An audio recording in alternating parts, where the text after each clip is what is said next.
Welcome back to another episode of From the Couch Sports. This is episode 16, and I got a lot I want to get into today. I want to recap a pretty fun weekend of fights that we just had, and then we'll cover some other stuff as well.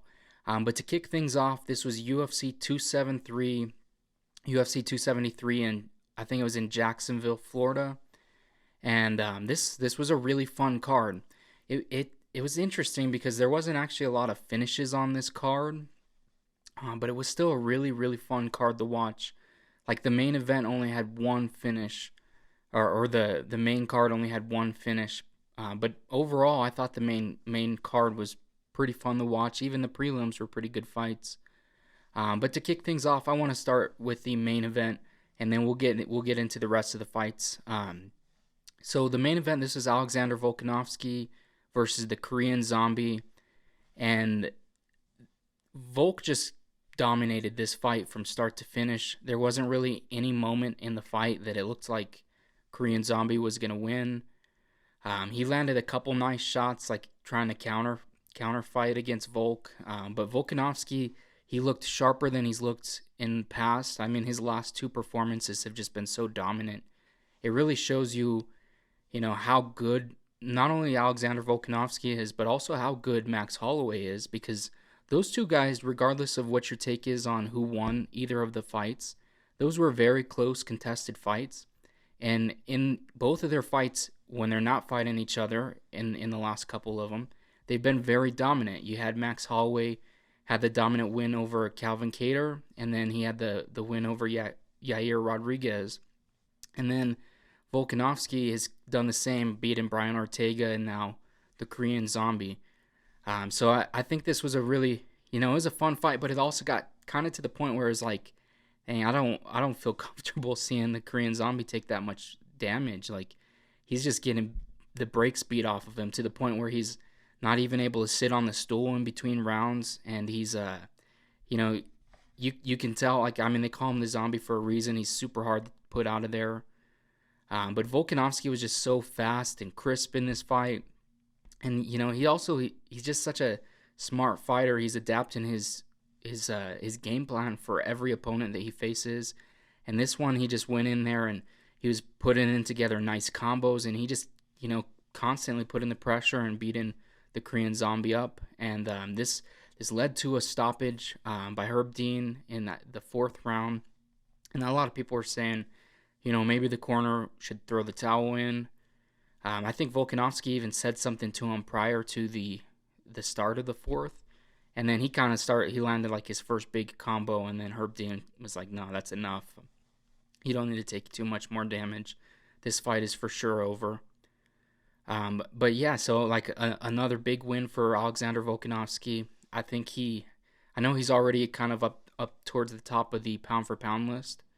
And it's hard to like compare that to what Kamaru Usman has done, because he's been a dominant champion as well.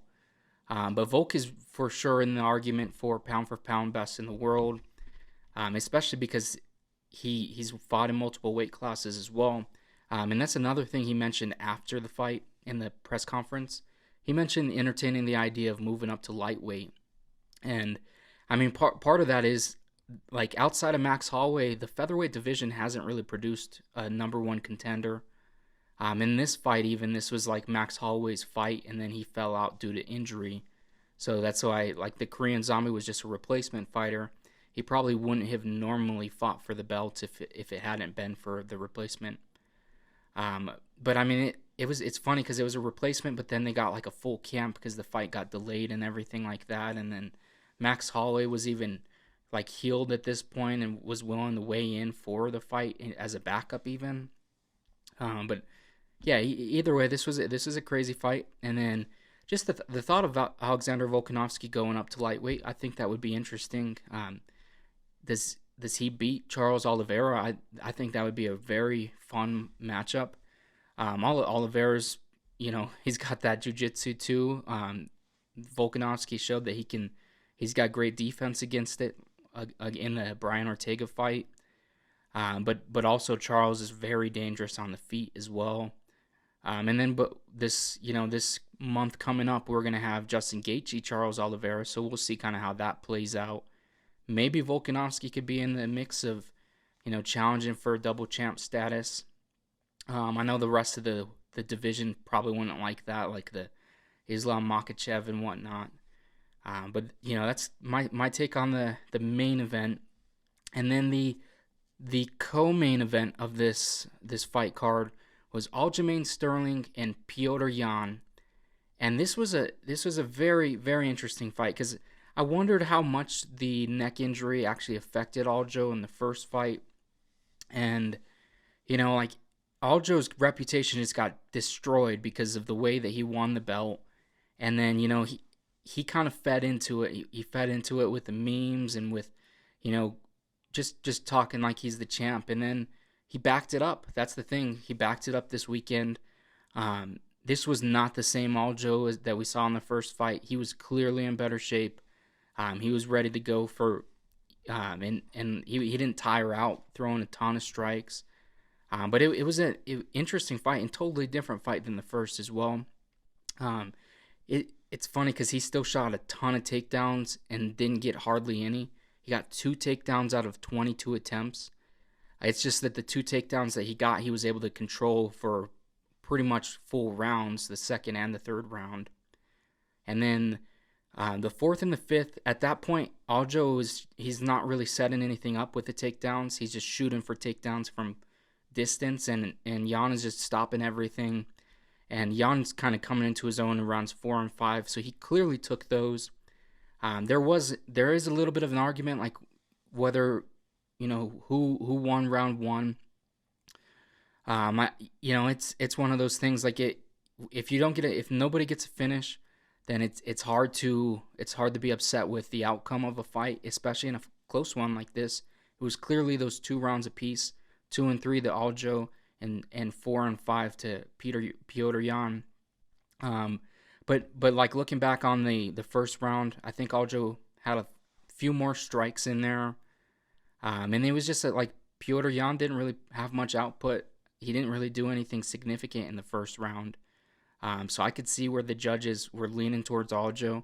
And it seemed like a lot of people actually like scored this for Aljo. I saw like the MMA media's their scorecards. Majority of them had this fight for Aljo. So I think at this point, like he actually defended the belt. He proved he's the guy. Petr Yan has great defense off of when he's got a guy on his back. Because it looks like for a second he was going to get submitted, and I mean Aljo had like 5 or 6 minutes on his back to make something happen, and he wasn't able to. He had a little bit of ground and pound off that back position. But this was a fun fight. I think it was cool to see Aljo kind of shut the haters up in a way. People still don't like the fact the way he won, and I know he's still going to have critics now because there's a big section of the fan base that doesn't really like him because of the first fight. But also, like, this fight was much closer. And regardless, even if you did have this fight scored for Petr Yan, you got to at least have more respect for Aljo in this one. He for sure looked a lot better, and he won the fight in the judges. He's the champion of the world right now. He was calling out T.J. Dillashaw after the fight. Honestly, I think Aldo should be in the mix of things too. Like, T.J. comes back after the 2-year suspension, and he had a very close win over Corey Sandhagen. A lot of people even thought that he lost that fight, and so for him to go from that and then immediately fight for the title next, I get that Corey was like one of the top contenders at the time, but Aldo has also been like consistently fighting, and he's looked phenomenal in his last few performances. So I could make the argument that maybe he should be in line, at least in the consideration for it. Maybe he's a fight away.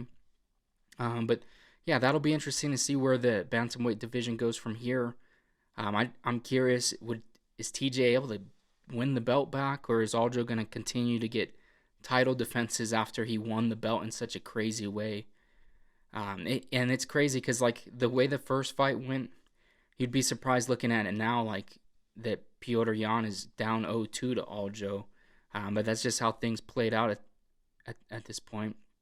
And then this, pulling down to the fight before the co-main, my favorite fight. I think this is one of the best fights of the year, and I mean of recently. Like, this is the best fight for sure since the Gaethje Chandler fight, the Khamzat Chimaev and Gilbert Burns fight. This was crazy, and it's had a lot of reactions by fans in the media and everything since this fight, and it's very interesting to see people's outlook on certain things. So, like, going into this, you could tell that Khamzat Chimaev had this crazy confidence, almost like he couldn't be beaten, he couldn't be touched in the ring, and rightfully so, because nothing like that has happened so far in his career. The guy's even sitting on the cage while Gilbert Burns is walking up and walking out during his music, and it's like, I don't think I've ever seen someone do that pre-fight. Obviously, everyone jumps on the cage after they win, but I've never seen someone do that while their opponent is coming out. And then, Khamzat in that first round, it looks like he was going to finish Gilbert. He dropped him with the right, and then, he started getting some ground and pound, and then he gets up and he kind of dances at him like, dude, I'm going to pound, I'm killing you, I'm smashing you. And then Gilbert started fighting back, and Gilbert is dangerous. There's a reason that he's the number 2 ranked welterweight in the entire world, because he's that dude. And you could tell they had a couple little grappling situations. I wouldn't really say that it felt like anyone dominated either position. Like, it was like, Khamzat was able to take him down, but then Gilbert was so aggressive off of his back that even when he was on his back, he wasn't in like super danger. And then there was a couple times where he threw it up like he was going to throw some submissions. So Khamzat kind of pulled back, and it was like, he's going for the knockout. He's going for the kill. And then the second round comes. So this is after Khamzat for sure won the first. The second round comes, and Gilbert Burns starts lighting him up on the feet and just landing bombs. At the very end of the second round, he landed this huge shot that just completely spun Khamzat's face. And then he landed this other, like, I don't even think it landed clean on his head. He just is like his elbow and his arm and everything kind of knocked Khamzat down at the very end of the second round. And then he tried to kick him. And then, like, while Khamzat was wobbled and like hurt and everything, he literally just picked Gilbert up and dumped him to end the second. So it was like, this is 1-1, one of the craziest fights ever. And then the third round, they just continue to kill each other on the feet. I think there was a point where Khamzat had Gilbert against the fence, and it looked like, if he lands a nice, clean shot, he'll probably finish this. But he wasn't able to. He was putting some volume on him, and Gilbert was clearly hurt. But then Gilbert fought back, and they fought to the very end, and just trying to kill each other. And, it's crazy. Like, to risk everything, especially if you're in Khamzat's position, you're undefeated, and this is the first time you've been tested. And he was tested, his will was tested, and he came up on top. And for some reason, because of that happened, there's people coming out saying, like, Khamzat, the hype is dead, the hype is dead. I don't know what all the hype was about. And it's like, do people think that Khamzat was this mythical creature that was just going to walk through everybody and never get touched and never bleed and not look human when he fought? Because that nobody is like that. And instead, this is a super talented guy who's never been challenged through 10 MMA fights. He goes into the 11th, and he finally faces someone that just fought for a belt. He just fought for a belt early last year. So you just fought like a guy who was contending for the title, a guy that knocked down the champion of the world and has the number 2 ranked spot, and you got to win. So Khamzat is now probably going to be the number 2 contender in the world. And for somehow that is hype train derailed. I get that, like, a lot of people thought that he was just going to run through Gilbert. Gilbert is a lot better than that, and I'm surprised that so many people were kind of doubting him so much. Gilbert's a very talented fighter. I'm not sure I'm not sure what led to that. And the other thing is the Khabib comparisons to Khamzat. So Khabib, in his 11th MMA fight, he wasn't even in the UFC. He was in an organization called Pro FC, and he fought a guy that was 13-9. And then Khamzat, in his 11th fight, fights Gilbert Burns, the number 2 ranked welterweight in the world. It's just not even comparable. And the other thing that's not comparable is they're not the same style at all. There's like, what fight does Khabib stand and bang the whole fight against a really good, like a good striker that's knocked dudes out like that before with crazy power? That wasn't something Khabib was doing. He was taking people down and just dominating them. Like I think Khamzat, the way he looks and stuff, people get him confused and think he's like from Dagestan and he should just be fighting like Khabib and never bleed, never lose a round. And this is like a totally different fighter. But also it's like he has the potential to be even bigger than like a bigger name than Khabib. Like we were talking in the last video how the Khamzat, videos on YouTube and stuff are like doubling the total number of views as the co-main and main event combined. It's like that he's doing that before he even wins the belt. If somehow this guy wins the belt, he's going to be one of the biggest names in the UFC. And it's just crazy. I don't understand why people feel the need to disrespect athletes like this. These dudes just fought a war, and then you also had fans booing after this, and it's like I just don't understand it. It's like these dudes just went in there to kill each other basically, and one guy comes out on top, and for some reason the fans boo it, and the fans like online are like saying hype train derailed, and just coming up with all kinds of negative things to criticize these guys for when they just fought their hearts out. It's like, obviously most of these people critiquing them, they're not stepping in the ring like that. They're not willing to trade with Gilbert Burns or Khamzat Chimaev. So, it's just a funny thing that, sports fans are. I guess it's like that with a lot of different sports. It kind of stands out when, we see something like this in MMA. But going forward and for Khamzat, I'm curious. So they mentioned Colby Covington fighting him on an ABC card that's coming up.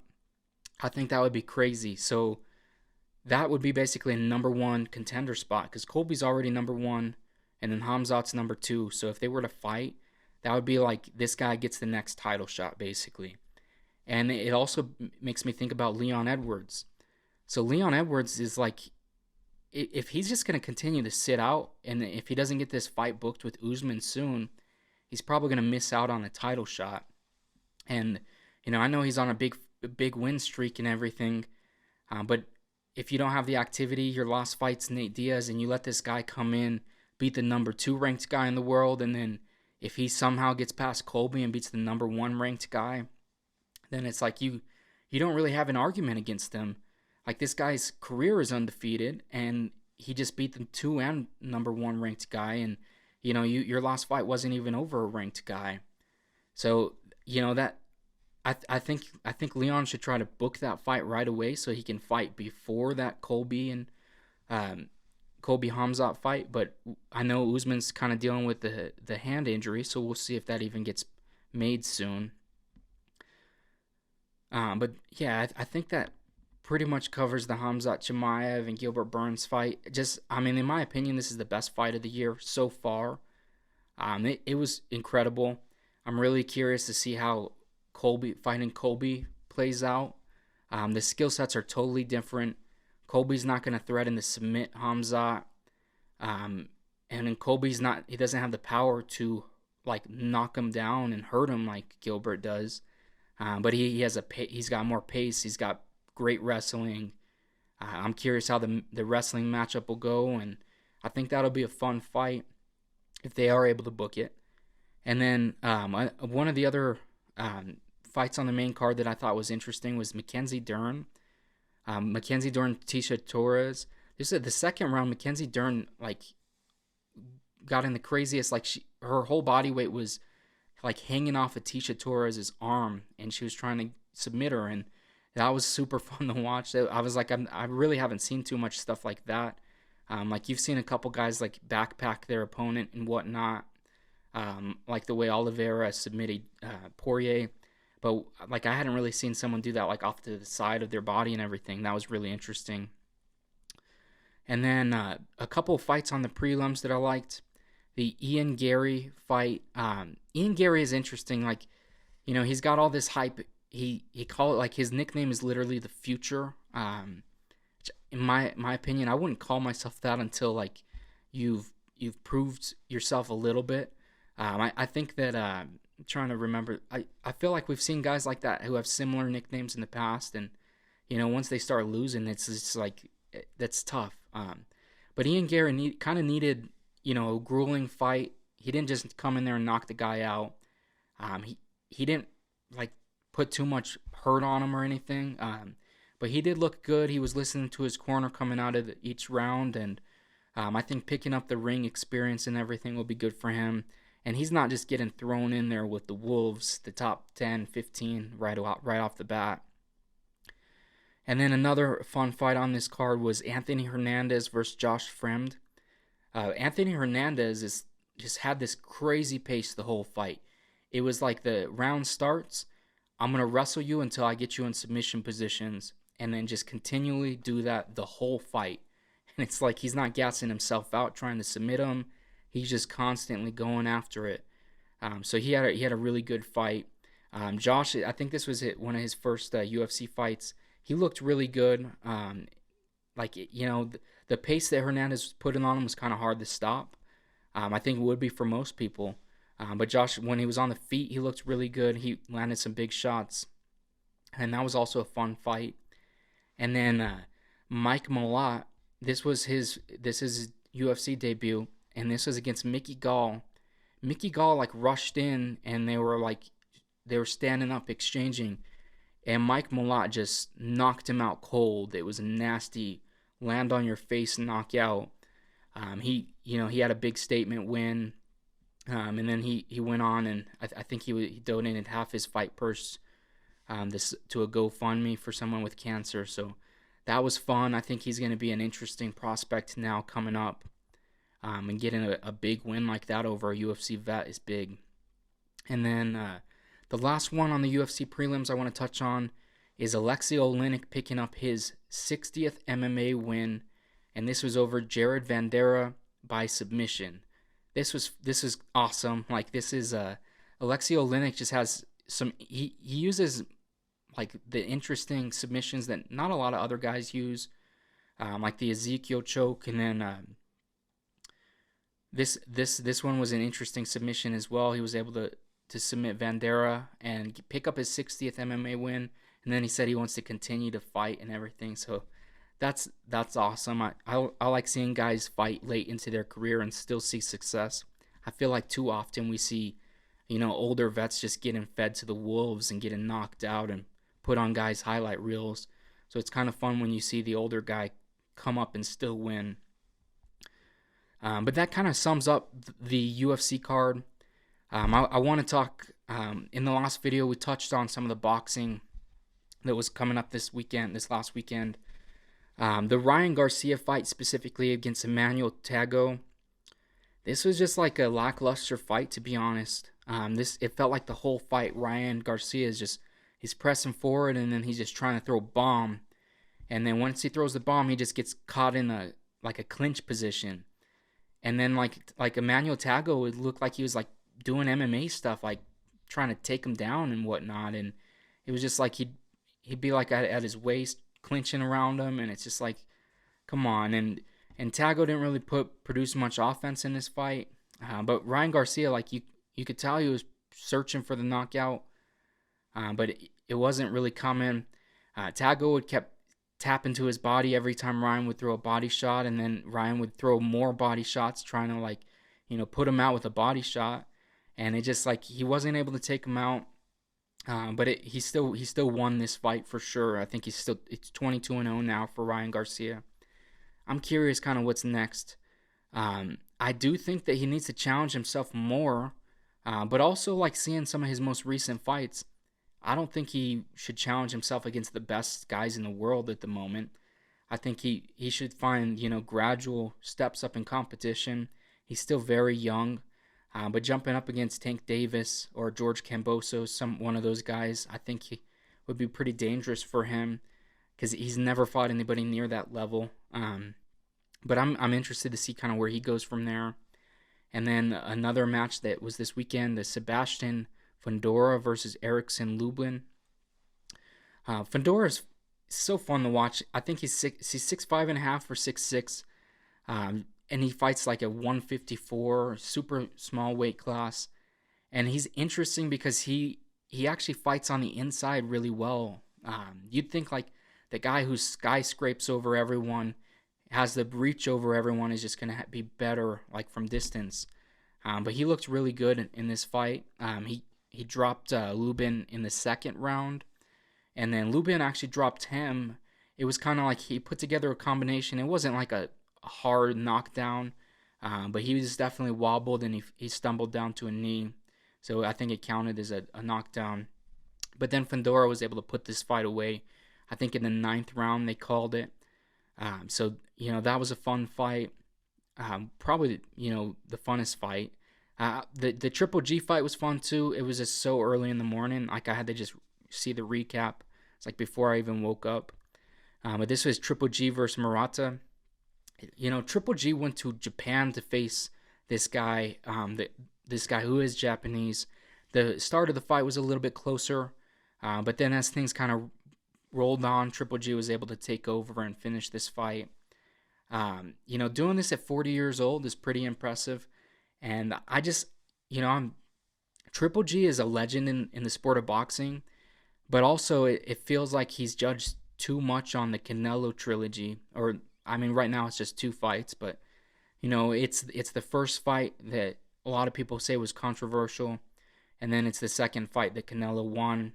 And, now we're probably headed to a third fight if Canelo gets past his next opponent. And if that third fight happens and Triple G loses to Canelo, I don't think that he should be kind of looked down upon or anything like that. Because, he's 40 years old and he's fought high-level competition for years, and he really is one of the greats in this division. So I want to talk some NBA. The NBA play-in is coming up here tomorrow and Thursday, or actually Tuesday and Wednesday. So the regular season's completely done. Now we're just going to finish the seeding for the playoffs. So to kick things off, we have the Cleveland Cavaliers going and playing the Nets in Brooklyn. That's going to be an interesting. That's between the 8 and the 7 seed. And then in the Western Conference, the Clippers and the Timberwolves face off. The 8 and the 7. Then on Wednesday, we have the Hornets, Hawks, and the Spurs, Pelicans. So that'll kind of determine the final seeding of everything for the playoffs. And then, so I mean, the play-in's going to be interesting. It's still very new, so I'm curious to see, how great this goes. It's an interesting concept. Especially like when some of these teams have like losing records and stuff, and they're competing for a playoff spot. But like for the Nets, for example, they could potentially compete for a championship. So I think it's going to be interesting to watch. And then the other news today, as far as the NBA front goes, the Lakers are firing head coach Frank Vogel, and then apparently they're targeting Nick Nurse. And I got a couple kind of thoughts on this. Like, first of all, I don't know why Nick Nurse would consider leaving Toronto, an organization that's shown that they are very good at acquiring talent and was just, in a championship and just won a championship a couple years ago. And like he's young, he's in a great position in Toronto. I get that LA is probably a bigger city, more media attention and everything. But LA is just a hot mess at this moment. Like, you have LeBron James going into year 20, and then you have Anthony Davis, who can't stay on the court at all, like, hasn't been able to consistently for years. And then you got Russell Westbrook, who obviously doesn't fit in with this team. And, there's a lot of, there were some issues that came out between Russell Westbrook and the head coach, Frank Vogel. And it's just like this fit with Russ obviously wasn't going to work. LeBron already keeps the ball in his hand a lot. He needs another guy like at the guard position who's able to create points. And Russ needs the ball in his hand as well. So this marriage is never going to work out. I'm sure Russ is going to see more success next year wherever he goes. Although he is older in his career, so I don't think he's going to like return to MVP form or anything like that. I just think like even if you look at his year with Washington, he looked better than he did this last year with the Lakers. And then like what's LeBron gonna do? Like they don't really have any future. They're young guys on their core young guys. They don't really have anybody that you're like, oh, this guy's gonna be a perennial all-star or anything like that. So the Lakers are in a weird position. Frank Vogel won them a championship, so you got to give him credit for that. But also, it's like it felt like he was a lackluster hire when they hired him over after Luke Walton left. And obviously, after you fire him, I think he played 3 years as head coach. You're firing him that quickly, like, I mean, that's a disappointment. And it's just interesting because it feels like throughout LeBron's career, he's just played for poor coaches. I know Tyronn Lue's doing decent in LA. But apart from him and Eric Spoelstra when he was in Miami, like it's just constant bad coaching. And it's like the reports that LeBron put this team together, that LeBron wanting Russ instead of DeMar DeRozan, or DeMar DeRozan was kind of turned away from the Lakers. Like DeMar DeRozan the Lakers would be in the playoffs right now if they had him instead of Russ. And so I'm curious to see like how things go forward from here. Obviously LeBron's trying to set the scoring record, and he's got a good chance to do that this next year if he can somewhat stay healthy. But yeah, that's the news for the NBA today. Just my thoughts on the Lakers situation, and then I want to end this with a little bit of more sombering news. The NFL player Dwayne Haskins passed away the other day. This was really sad. It's sad, seeing people young pass away, especially in tragic ways, it's sad. It's unexpected. Dwayne Haskins is actually younger than me. I'm 25. He was 24. He was going to turn 25 later this year.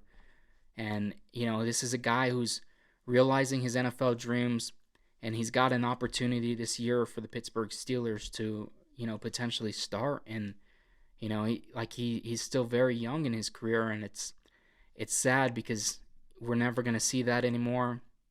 And, I think it's kind of made the sports media look horrible as well, because instead of talking about the fact that Dwayne Haskins is a husband and a son, and an overall great person, he does great things on and off the field, they choose to judge him for the things that he didn't succeed on. And it's brought attention, and like the fact that these guys need to call and apologize, and you shouldn't have to apologize because you shouldn't have said anything in the first place. I feel like for some reason the sports media wants to dehumanize athletes. They want to make them like they're not human, like they're either, depending on the athlete, they make them sound like they're bigger than human, they're better than human. And for other athletes, they make them sound like they're just nothing, like they're just dudes on Madden that you can cut. It doesn't really matter at all. And it's sad that they would treat these people like this, in the way that they talk about athletes. And there's multiple just disturbing things come out that was said about Haskins. The way it was reported, it's just this is sickening. Like, and the guy's got family that's gonna have to see some of these things, and it's sad. And the truth is this dude Dwayne Haskins. There's a video. I think he was like, he's 7 or 8 years old. He's like walking through Ohio State. He's got an Ohio State Haskins number 7 jersey on, and they're interviewing him. This is like the footage is grainy and everything. It looks like it was recorded on a VHS. And they ask him, and he says like, I'm gonna go to Ohio State and play quarterback, or I'm gonna go to Ohio State. And then he does go to Ohio State, And not only does he go to Ohio State, he helps kind of transform that offense. They're a lot more of a heavy passing team now with Ryan Day in the current era of Ohio State. And you had Dwayne Haskins kind of kick things off, having a 50 touchdown season. And, that led up to getting drafted by the Redskins. And, I understand that things didn't play out with Washington. But the other thing, too, and this is what's sad, is people are talking bad about Dwayne Haskins. But it's you guys don't even understand, the situation that he was brought into. The Washington Redskins, when he was drafted, were one of the worst teams in football and had a head coach that was on the hot seat, literally fired after Dwayne Haskins' rookie year. Or actually, it might have even been during the rookie year. And so he had a first year, he had a coach on the outs, and then he's got an owner, the owner, apparently the coach didn't even want to draft him in the first place, and the owner is just this guy who's got trouble with the law. He's got an active investigation from the NFL, and it's just this. He was not put in the position to succeed. He showed at Ohio State he had a ton of potential, and then you get put on a team like the Redskins, and you're not going to have that opportunity. For example, Dak Prescott. If Dak Prescott was drafted into the position Dwayne Haskins was as a rookie, we might not have seen him succeed right away. And the sad part is we never got to see what Dwayne Haskins could be. I think there was actually a very real chance that he could have started this year. He would have been competing against Mason Rudolph and Mitch Trubisky, and neither of those quarterbacks are very great. He was going to get his opportunity. His teammates spoke really highly of him, and it's sad to see him pass away. It's another sign that nothing's promised. Tomorrow's never promised. God can take us at any time, and it's sad to see someone so young with so much potential that didn't even get to realize that he was able to reach his dream of playing in the NFL, which is awesome. But to never realize his full potential, it's a sad thing. We really need to cherish every moment that we have on this earth, because you never know when it's gonna end. But that kind of wraps everything up. I wanted to talk about Dwayne Haskins. I got a lot of memories of Dwayne Haskins at Ohio State, and I was a big fan of him throughout his career. It's a sad thing to deal with that he's passed away, and I'm praying for his family and everything through this. Hopefully they're able to get through. And we recapped the UFC card this weekend and talked about some NBA stuff. As always, thanks for tuning in. If you enjoy the content, please like and subscribe, and please tune in for the next one. Thanks.